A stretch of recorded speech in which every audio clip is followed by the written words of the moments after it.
Welcome back, everybody, to Kirby's Return to Dreamland. In this part, we are going to solve the mystery of the remaining 7% by doing these item challenges in the Lore Star Cutter, which, amazingly, you can actually go back to at the friggin' end of the game, the post-game, as it were. So, we're going to start off with the sword challenge. Basically, the idea with the challenges is that you get a certain power-up that you will use for the entirety of the challenge. And basically, the idea is to pick up coins and defeat enemies and get to the goal as fast as possible and such, using all the abilities given to you with a specific power-up. In this case, the sword power-up. Awesome-tastic. So we have here the sword challenge, which is actually like the only one that I'm good at, and it's the easiest one of the bunch. I really do suck at these things, but fortunately for 100% completion's sake, all you need to do is beat the challenge. You do not have to go for a gold medal or a platinum medal in all of these. Yes, platinum medals do exist in these things. When I learned that, I'm like, what the fuck? Seriously? Platinum medals? So yeah, this is not an all-gold medal or an all-platinum medal run. I am nowhere near Asian enough to do that. Like, seriously. Wait for this guy to get out of the way. And we drop through here, but we do more of this challenge. And what you're going to find in these challenge areas is that there's the main path, and then there are like these, the doors with the orange star above them, which are like secret paths for bonus points and bonus shenanigans that will help to help in your campaign for those medals, which everybody wants. Everybody wants to say, I got a medal in this, or something. I don't know when that necessarily became a craze, but whatever. We just roll with that around here, I guess. And I think this is the last thing. There's the exit down there. You know it's the exit because it's got the 5 stars around it. So we have completed the sword challenge. Now we tally up the score. And you get bonuses based on certain things. And we've got ourselves a gold medal, but not enough points for a platinum medal. And you can press the A button when you complete a stage to get a score, to get your total score breakdown. And I got a 1-up for a gold medal. Awesome. Now, compared to the sword challenges, I'm shit at the rest of these, to be quite honest with you. So, instead of focusing on my poor play, I figure I'd talk about some video game news, some stuff that's happened recently, and I figure, you know, I wrote a few topics down because I basically went on to, I think I went on a GameSpot. None of this IGN shit. And basically clicked on headlines, read a couple of paragraphs, and then formed my own totally unbiased opinions. What are you talking about? Anyway, we're going to start off with, you may know this guy, Michael Pachter. He has predicted doom for Nintendo once again, referring to the Wii U console. He has said, quote, "It's not going to work." And he would go on to say, and I quote, "I don't get it. I think that essentially this is a solution in search of a problem. Somebody had an idea. Let's make the controller a tablet. And there aren't that many games that will take advantage of that," close quote. Nobody cares. I don't think anybody has listened to this motherfucker in like 4 years. The only reason we know who he is because he has predicted doomsday for Nintendo since like 2005. Which, honestly, to be fair, predicting Doomsday for Nintendo in 2005 seemed kind of prudent at the time. Because, the GameCube wasn't doing so well. This was basically a time when Sony dominated the fucking, console market. Had been doing so for, honestly, around 10 years. The vast majority of 10 years, at the very least. It's unfortunate that, they kind of fucked over their own system. Because they have some good exclusives. All, like, 12 of them. Which include fanfic writers' wanking material. I mean, Metal Gear Solid 4. And white supremacy, Uncharted. Moving swiftly on. Next up, Prometheus actually brought me the news on this. There is a Deadpool game in the works by Activision's High Moon Studios, which I believe made games based on the Michael Bay Transformers movies, which somehow turned out to be worse than them. Which is fucking weird. The news broke out for this at this year's Comic-Con. Yes, I do have to pronounce all 3 C's in the word Comic-Con. Otherwise, I'm gonna look like a complete tool. Although I don't know why I'm so concerned about that, considering what's happening on the fucking screen right now. But anyway, it's just one of those things. Yeah, basically, that's scheduled to be released next year. Hopefully it won't be as bad as that fucking Deadpool movie. Prometheus has told me horror stories about that. Because, he's a guy that watches movies and shit. Speaking of movies, DreamWorks is working on a Need for Speed movie. Yes, a movie based on the Need for Speed franchise that is to hit theaters in February of 2014. Because, we haven't had 5 Fast and Furious movies. What the fuck are you talking about? Some of this shit just baffles me. But then again, this is Hollywood. I don't think sciences will ever understand Hollywood. Hollywood is a fucking miracle, I guess. There's talk about a possible 3rd location for the Penny Arcade Expo, or as most of people know it as, PAX, in Austin, Texas. So we'll have PAX Prime in Seattle. We'll have PAX East in... Fuck, I forget where PAX East is. Is that, like, Boston? It's in that area. And then PAX South, I guess, because the location they're discussing is Austin, Texas. You know what? Fuck it. I expect a full PAX World Tour by 2015. Make it happen. Seriously. Nintendo has reported that 3DS sales in the US have actually crossed the 5 million unit threshold.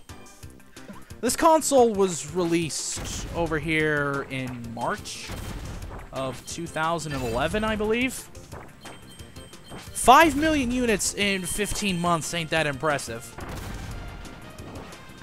Though I guess it's certainly more impressive than what we all thought, that mark would be. But I think you have to attribute a lot of what goes into that 5 million mark to, dropping the price of a standard 3DS from $250 to $170. Because, frankly, $250 was way too fucking much.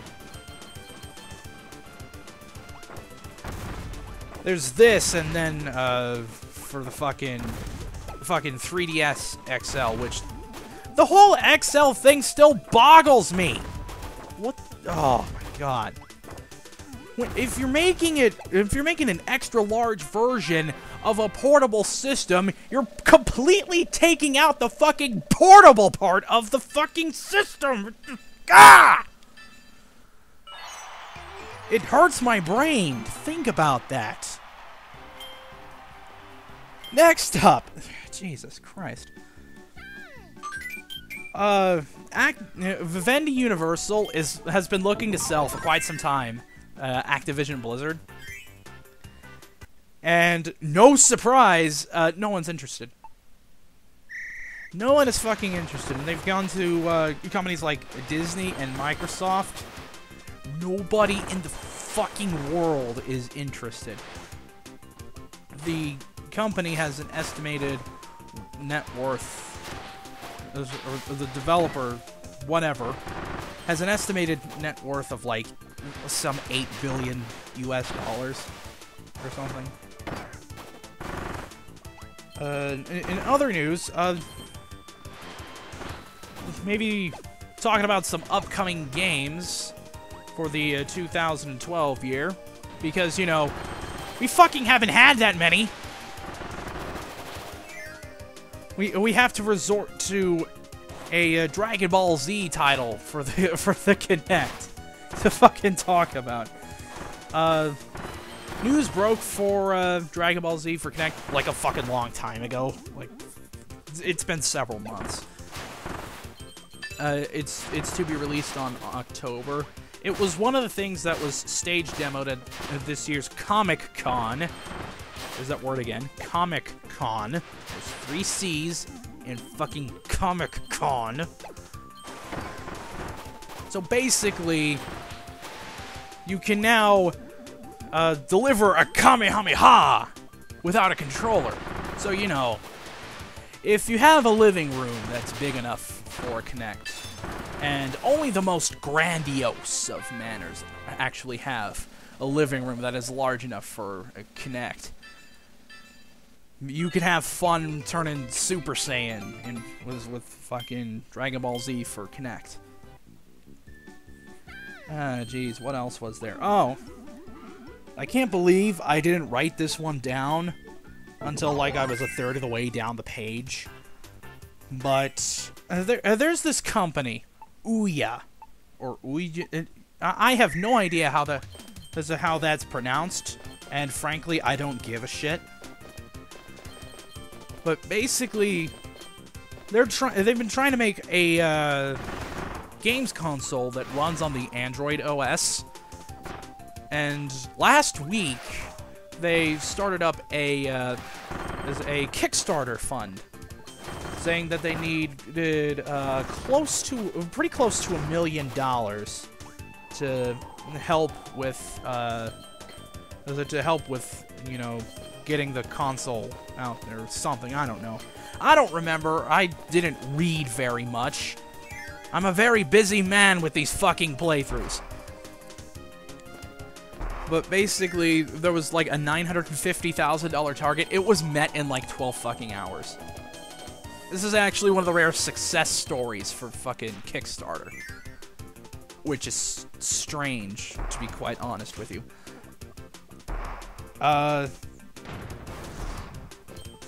What they offer, I think what really got them though was that they offered a bunch of shit if you donated.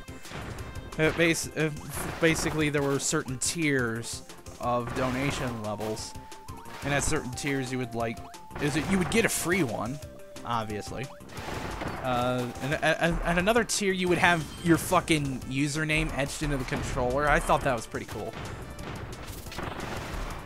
But basically, yeah, the Ouya console is scheduled to be released in March 2013, and I guess is supposed to be like supposed to have a price of less than $100, which would be astonishing, really. But it is running on the Android Android OS. I almost said Android iOS, from like a fucking fractured future or some shit.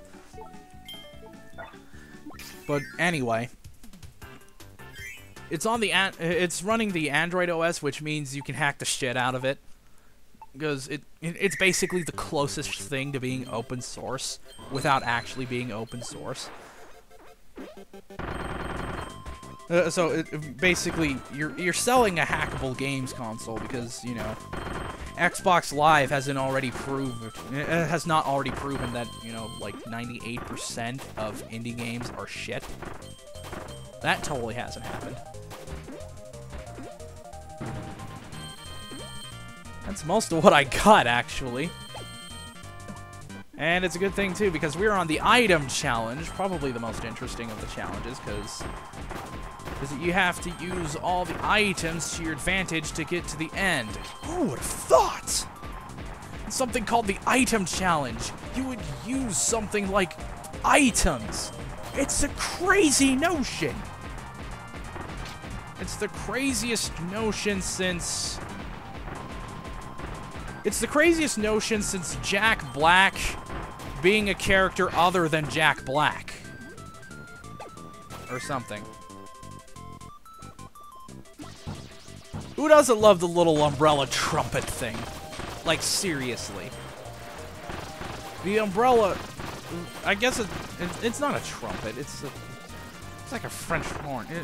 I was never in band. That was too nerdy for me. This is coming from a guy that plays Fire Emblem. Like, fucking seriously? Ah, the boot. Love the boot. Kuribo shoe, I would call it. Though I don't know if it has an official name in this game, at the very least.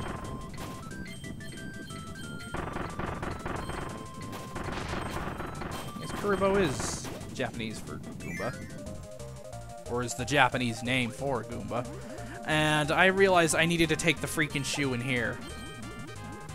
Because I wouldn't be getting those coins there. I made a big mistake. And I was like, fuck.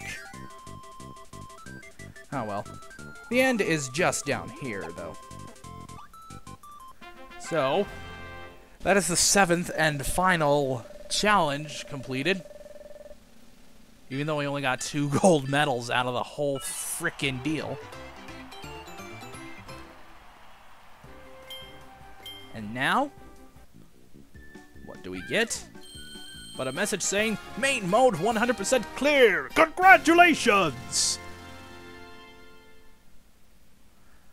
And now we have a 100% main mode file, which is fantastic. So next time, we're going to go over here and play a couple of mini-games. The Ninja Dojo and the Scope Shot. See ya!